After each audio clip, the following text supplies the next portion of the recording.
The young woman holding the microscopes, my mother told me I was a mistake for the first time when I was 10 years old. Not in a yelling, dramatic altercation. I was cleaning the dinner table when I unintentionally knocked over my sister's hair bow. Just a quiet, razor-sharp statement. As if I had set it on fire. Lily sobbed. Mom gave me a look as if I had set the house on fire. From the beginning, you were a mistake. That's all. Don't shout. Like ice cubes slipping into a glass. Those 8 sentences were as cold and smooth. I recall my hand freezing in mid-wipe as I blinked at her. I was at a loss for words. Even though my body was tiny, it felt as though it had to hold a reality that was far too great for it at that very moment. I recall thinking, I must keep quiet. I must vanish. That was how growing up in that house felt. As though I constantly apologized for being here. My name is Emma Hayes, a girl from a small Colorado town who didn't look enough like her mother and too much like her father. Not quiet, not charming, and not Lily enough. And the golden child was my younger sister, Lily, literally. Cherubic dimples, blonde hair, and a smile that could make strangers bankrupt. Mom referred to her as her angel, and she called me, well, nothing, something different, which felt worse in some way. Neither of my parents was a monster. All they were good at was acting. Everything's great on every Christmas card, cookies for bake sales, and smiles for the neighbors. However, within our home, a separate universe. Lily's universe consisted of birthday clowns, balloons, and horses. While browsing through phones, I said half-hearted happy birthdays and saw a grocery store cake with waxy, leaning candles. The fact that I was the science fair winner didn't matter, or winning my class, or having teachers give you the "you should be so proud of her" expression. She just buries her head in weird stuff. My dad would add with a shrug, "Who likes people more than chemistry?" Yes, I did. Yes, I did. Because I wasn't duped by molecules. Reactions were logical. Certain components detonated, healed, or shimmered when mixed. A rule book was in place. It made sense. Not like home. I felt as though I was piecing together a coherent version of myself each time I discovered a formula or pattern. Perhaps someone would finally understand me if I could simply demonstrate that I knew something, significant and unachievable. However, Lily's world was always hers. It was just something I was going through. She detested reading, hated going to school, yet had a knack for melting adults. Her schoolwork, I succeeded. Her scientific endeavors, mine as well. I objected one time. I own my own belongings. I can't continue like this. Mom didn't even blink. Sisters ought to support one another. You're more useful and smarter. She is more adored. Unless you are merely jealous. My jaw was clenched so tightly that my teeth hurt as I walked away. I realized for the first time, this isn't just unfair. This is deliberate. They had no desire for a daughter. They wanted Lily's spotlight to have a backup dancer. I wish I could say that I retaliated and began speaking up at that time. However, I didn't. I gave up. I continued folding. Grandpa Frank was the only person who ever gave me the impression that I was okay just because I existed. My father's father, he noticed me. Like, really did see me. That mind of yours is going to change the world, Dad would say, ruffling my hair. And I would believe him. I wished I believed him. God. He acquired a broken old microscope at a flea market and handed it to me on my 12th birthday. The scent was one of possibility and rust. I gave him a hug as if he had given me the entire cosmos. He said, "You're going to see things your mother never will." He was correct. I could see how icy Dad's eyes were. I recognized the conditionality of Mom's generosity. I saw as Lily's kindness vanished as soon as no one was there. I also realized that none of them ever meant for me to be the center of attention. However, when I turned 13, something changed. Something significant. The April afternoon was gloomy. The sky seemed to be listening, as it hung low, when my science teacher, Miss Bailey, called me over. I was still packing up my chemistry experiment after school. "Do you have a moment, Emma?" I felt sick to my stomach. I believed I had made a mistake. "The school is nominating students for the state's gifted STEM program," she added. "I would like to suggest you." I blinked. "Me," she remarked. I've never seen anyone with your kind of scientific intuition. You're not merely intelligent. You want to know, courageous. You pose pertinent queries. That day, I floated out of school. I hardly recalled making the walk home. I had the impression that the air itself was allowing me to matter. I listened to Lily's monologue about a new garment her mother had purchased that evening. I held off till dessert, until the room became somewhat silent. ISAID, I received a nomination for the gifted science program. I had the impression that my voice wasn't mine. My dad let out a deep sigh, as if I had told him I had crashed the automobile. My mother didn't even raise her head. She said, "Your sister was just chosen to appear in the school magazine. Instead of carrying test tubes around, why can't you do something nice?" I muttered. "I just need your signature on the form." As she cut her steak, she murmured, "No, silly dreams are not in the agenda for this family. Lily has to turn in a literary essay. Assist her. After that." I can't recall what I ate. My chair scraped back. I recall, the tile makes my feet feel cold. My gut clenched into a fist. I refrained from crying. I simply ceased to feel. Grandma Margaret, my grandmother, was waiting for me in the kitchen the following morning. She was holding the form. "You believe I was unaware," I said. She said. I gasped for air as I gazed at her. She stated, "You're not giving up just because they don't understand." And her voice had a steeliness I had never heard before. "No, Emma, I refuse to allow that to occur." With the assurance of a mom who had had enough of seeing her granddaughter deteriorate, she walked into school with me, completed the form, signed the documents, and set up the test. And I was prepared on the test day. It felt like a door opening with each query. Real-world situations, chemical structures, and logic issues. I didn't perform well to please anyone. It felt like home. Therefore, I aced it. I received the letter 3 weeks later. I had ranked top in the area in addition to passing. There was more. An invitation to a science camp for the summer, Stanford professors, chances for mentoring, full scholarships, sitting on the grass beneath the crooked pear tree in Grandma's backyard. I opened the letter. I nearly started crying when she squeezed my hand so tightly. She claimed that Frank would be dancing on the street if he were still living, and I took her word for it. That marked the start of it all, of myself. I didn't know what would happen next, though. How much it would cost? Because some people don't cheer when you finally get up. Their knives are sharpened. I felt whole for the first time in my life the summer after receiving that letter. Not pleased, not secure, just the truth, as if, at last, I had a shape. It shouldn't be forced to fit Mom's standards or Lily's mold. Simply Emma, in my own skin, strolling about a college campus in borrowed sneakers, discussing stem cells and nanomaterials with children who didn't find it strange that I was interested in things that are invisible to the human eye. I worked in labs that smelled like ozone and glass for hours. We talked about solar flares, space trash, and how to make biodegradable plastics from fungus while staying up late. I was asked what I wanted to be when I grew up by Avi, one of the boys there. "I'm not sure," I replied. "Mostly alive." When he laughed, I wasn't kidding. I had a full scholarship to a STEM-focused high school in another state by the time fall arrived. The kind with doctorate-holding teachers who didn't treat me like a second-class citizen, and labs larger than the house I grew up in. It was all I had hoped for. What about my mother? She didn't give me a congrats. After reading the offer letter, she threw it onto the kitchen counter as if it were a piece of junk mail and exclaimed, "So you're just going to leave your family now?" "No. Congratulations. We're not proud. Simply leave." I was driven to the airport by Grandma. When she thought I wasn't looking, she put money into my coat pocket, packed my suitcase, and gave me such a tight hug that I swear a piece of me never left. "Avoid turning around," she muttered to the fence.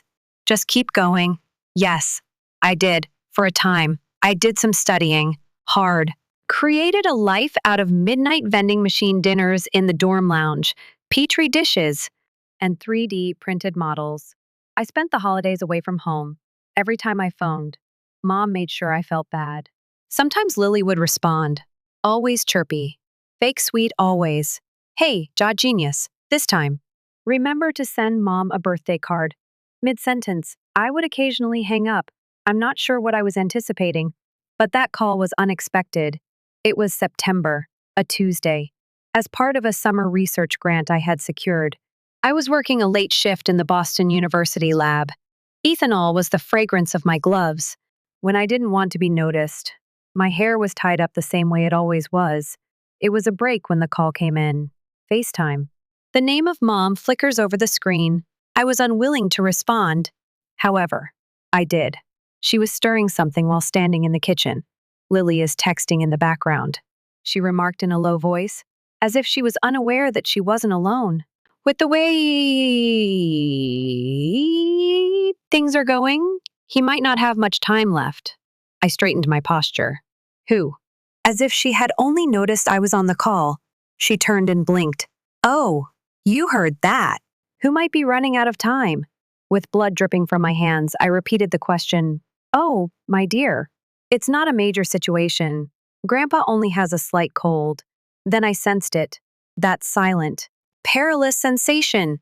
Like when there's too much silence before a storm, I said. I want to go home. No need. Lily is present. She has been very helpful. But he's also a part of my family. Mom appeared irritated, as if I were bothering her out of worry. Emma, he's all right.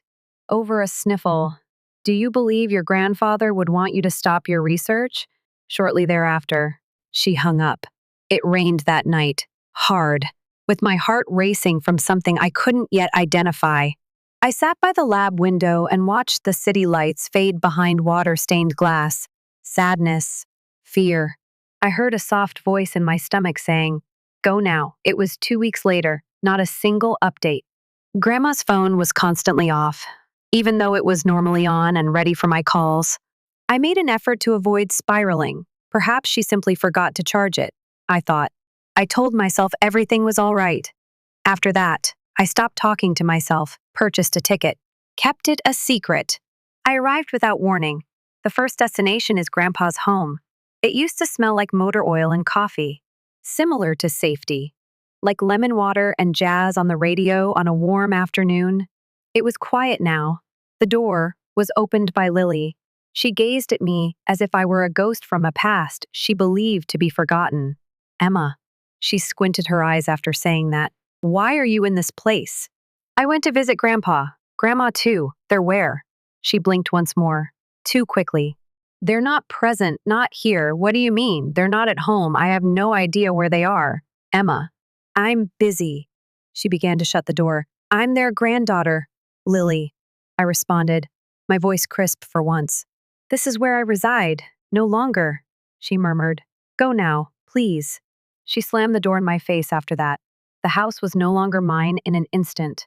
I stood trembling, my hands clenched. Grandma was called. No response. Once more. Nothing. As if someone were dragging a rope through my ribs. My chest constricted. My parents' residence is the next destination. The same phony smiles. The same icy voices. Without raising his eyes from his newspaper, my dad remarked, They're in a nursing home now. Why was I not informed? Mom remarked, You're busy. You're in Boston. Why would it matter? I gazed at them. Did they consent to it at all? Mom's gaze wavered. We made the best decision. They claimed not to want to see you. It landed. Full power. Akin to an unexpected gut punch. They said that. She went on. You've changed. You've become aloof. I was unable to talk. Simply stood there, gaping. The quiet inside me beginning to scream. I received the call 4 days later, as nonchalant as possible. Mom, Frank passed away. Just 4 words. She only gave me that. I gasped for breath. What time is the funeral? Saturday, it's 1 o'clock. Avoid being late. I wasn't. I arrived early, 12:45, hands shaking, stomach in knots, dress pressed. However, the church was deserted. The parking lot was empty. A janitor was sweeping by the altar inside. Pardon me, I said. The funeral for Frank. Hayes. He appeared perplexed. This morning was the time. It is 9 o'clock. I was immobile. I was having trouble breathing. Mom was lying. My hands were shaking so much that I dropped my phone twice while I was calling her. Oh, she murmured gently. Emma, what made you arrive so late? I'm not running late, I shouted. You mentioned 1, calm as a lake, she answered. We all agreed on 9. Perhaps you forgot. Weaponized like a knife. Gaslighting. I recalled every detail. I had put it in writing. Alarms were set by me. I wasn't simply forgotten. I had been left out. They ensured that I would never be able to say goodbye. Silence filled the chapel as I sat by myself in the seat. My face started to well up with tears, which I did not brush away. He had passed away believing I hadn't arrived, assuming I didn't give a damn, and they wanted precisely that. I stood outside my grandparents' former home 3 days after the funeral, which I was not permitted to attend. It's only a building now, not the front porch or the house. I gazed at it as though I were attempting to recall something that had never been mine. I didn't knock.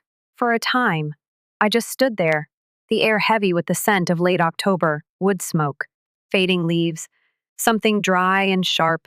At last, I approached and rang the bell. The door was opened by Grandma. Once a map of warmth and anecdotes from Sunday afternoons, her face was now stone. She didn't soften her gaze. Neither of them blinked. Do you dare come here? I said. She said. I took a deep breath. My voice broke.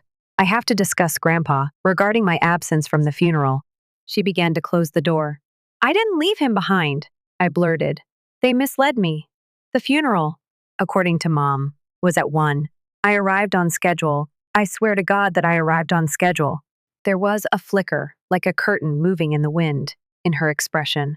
I took out the little note I had discovered in my old rucksack, sandwiched between other papers. The handwriting of Grandpa. A phone number. One that he had reportedly been phoning repeatedly. This number, I said, my hands trembling as I held it out. It's not real. He got it from Mom and Lily, since I was 16. I had used the same phone number. She gazed at the message. She slightly parted her lips. Then she took a step back. Enter now. The fragrance of the air within was off, too tidy. As if sorrow washed into quiet.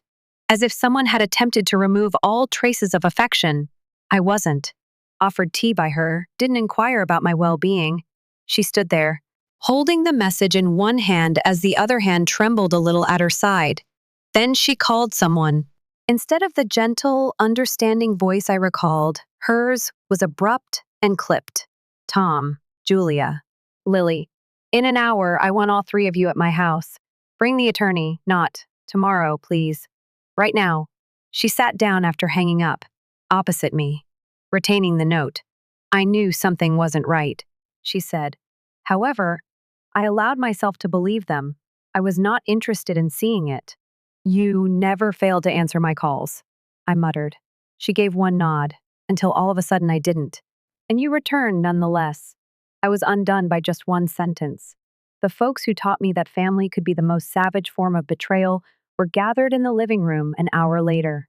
My mother crossed her arms and sat rigidly, as if she were getting ready for combat. My dad was constantly shifting his sleeves, moaning and squirming. Lily chewed gum with the eagerness of someone who was being indifferent. The lawyer then arrived. Raymond, Mr. Older Man, briefcase made of leather, the type of man who most likely still used a fountain pen to write, as if it were a right. He sat down and opened the case. He stated that 3 months before to Mr. Hayes's death, the will was signed, notarized, sealed, and legally witnessed. He spread the paper on the coffee table. Grandma gave one nod. Go through it. And he did. Grandma was given full control of the house. Personal savings as well. Then came the moment that made all the difference. I give my granddaughter Emma Hayes complete ownership and usage rights of the scientific research facility located at 54A Riverbend Street. Quiet. Then there was the sound of a chair violently scrapping back. What? Lily said, getting up so quickly that her phone fell to the carpet. A laboratory. Are you serious? My throat shut. I hadn't said anything. I was unable to. Grandpa constructed a lab. For myself. It's working, Mr. Raymond declared. Well built. Permits are issued, installed equipment.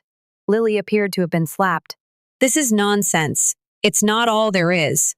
Lily and I are to share the remainder of the estate equally, including savings, assets, and business shares. At that point, my mother's mask broke. This is a mistake. she remarked sharply, raising her voice. David, he never would never. Calm as a lake, Raymond stated. You can challenge it in court. There is signed documentation, witness testimony, and a video recording. Grandma then got to her feet. She was holding a letter, folded nicely and yellowed.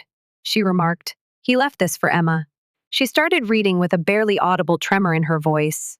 To my little scientist, Emma, I'm leaving if you're reading this. I apologize for not being able to give you a final hug, but I must let you know that it was not your fault. I made a call.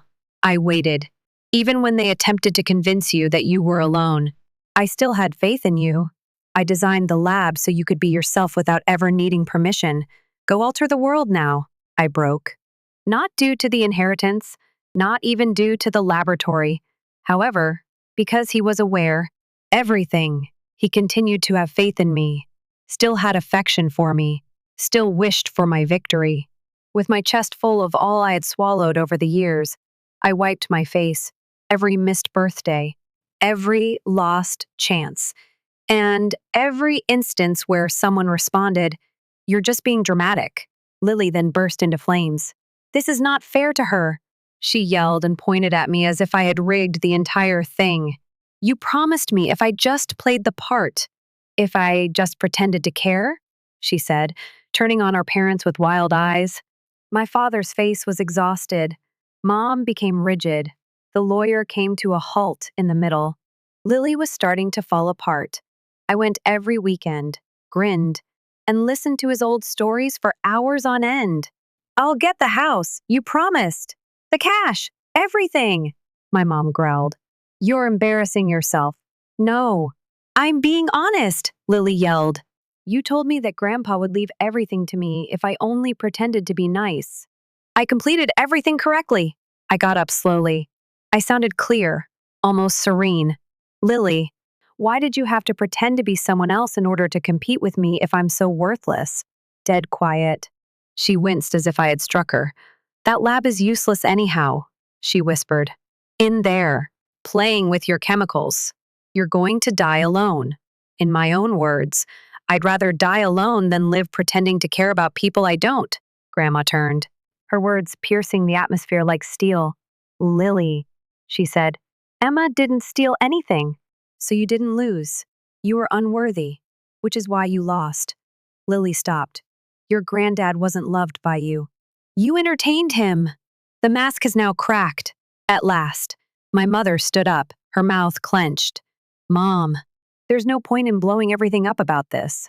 No, Grandma replied. David's passing was already a tactic, an instrument to discipline Emma, to conceal the truth, to control a legacy. That won't occur once more. Then she looked at the attorney. I want them to leave my home right away. Without warning, my entire lineage left the house. They didn't shout. There was no argument between them. Nothing else could be said. Silence didn't mean erasure for the first time in my life. Freedom was what it meant. There was no sense of victory in the room.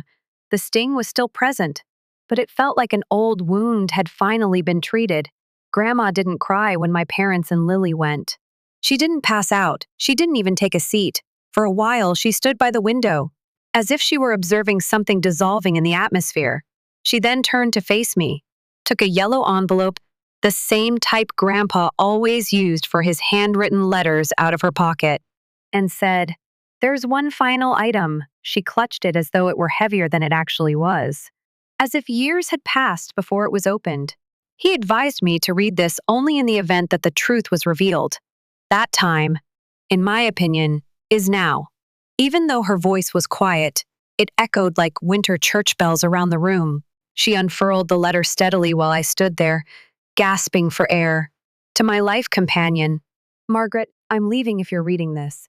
And if Lily, Tom, or Julia are hearing, I hope they're at last prepared to listen with their hearts, not their justifications.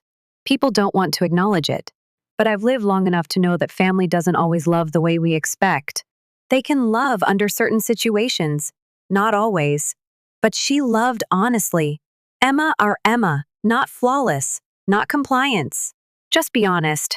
It's not common. She was never the favorite, never be the easy kid.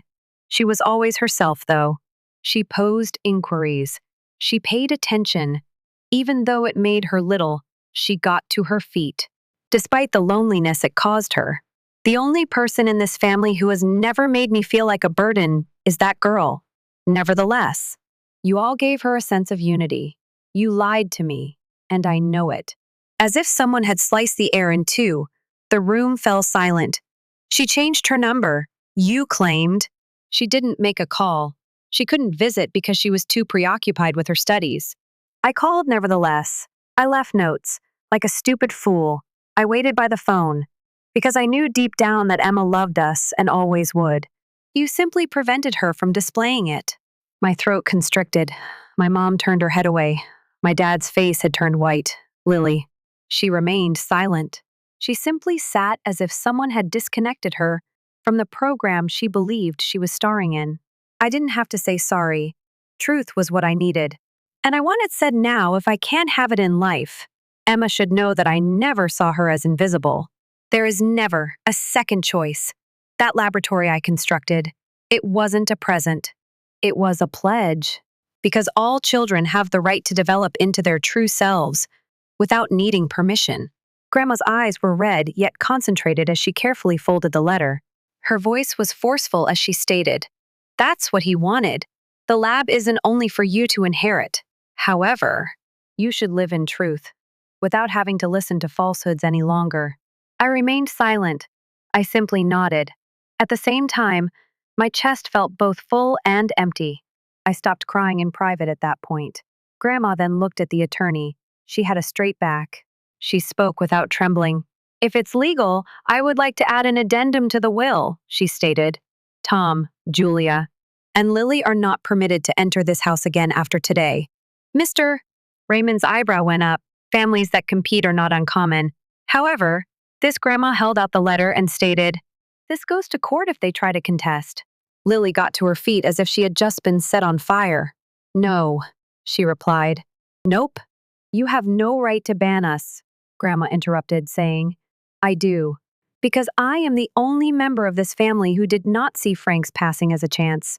My mother attempted to intervene. "All this drama isn't worth it."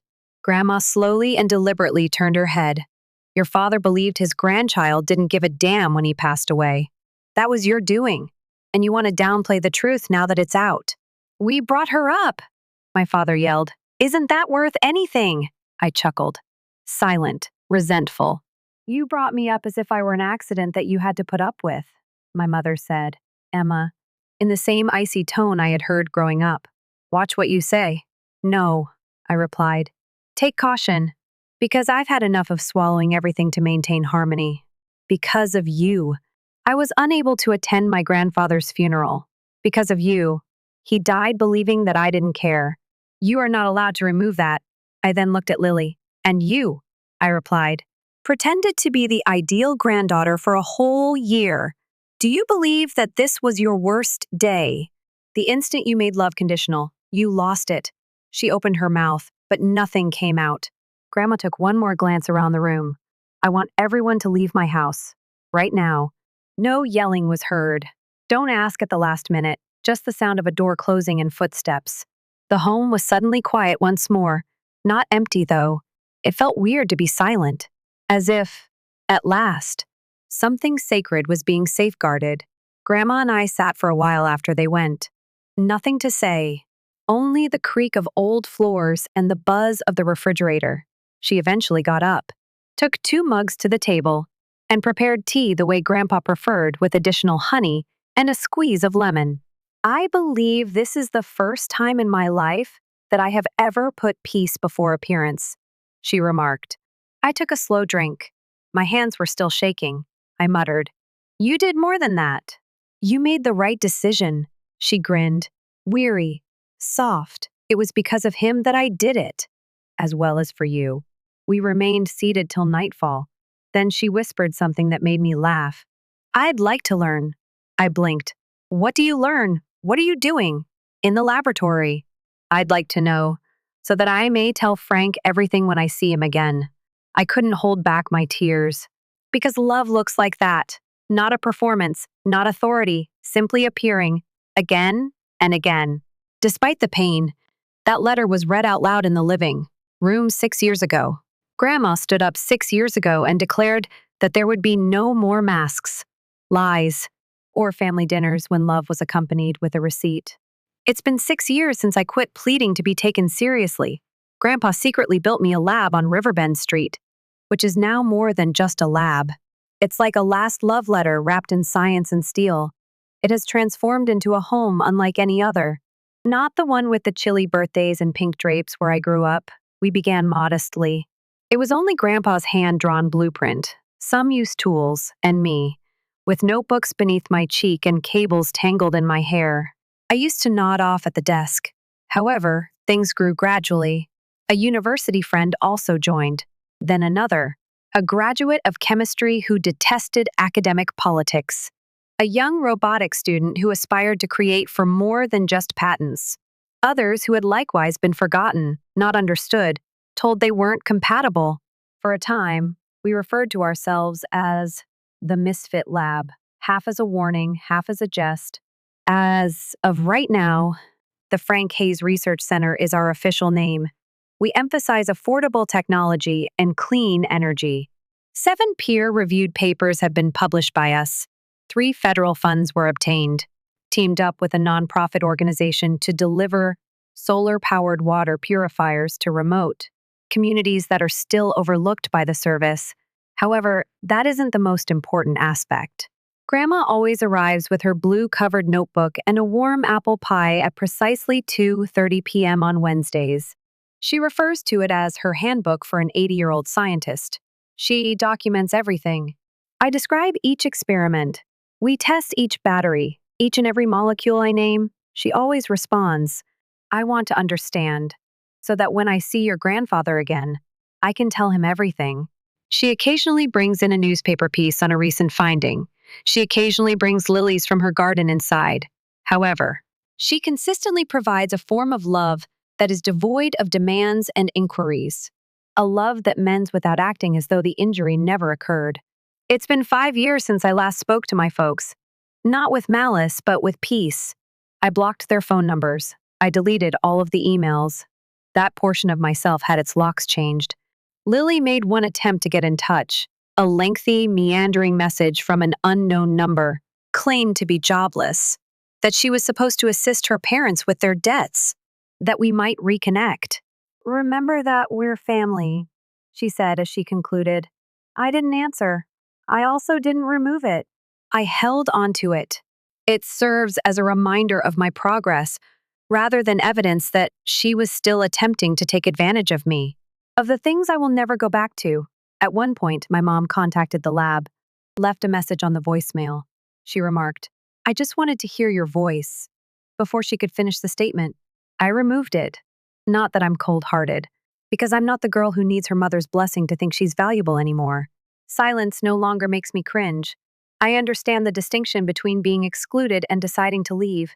I have a picture on my desk. It's old and a little faded. Me at 7, staring at a ladybug crawling across Grandpa's palm while holding a plastic magnifying glass.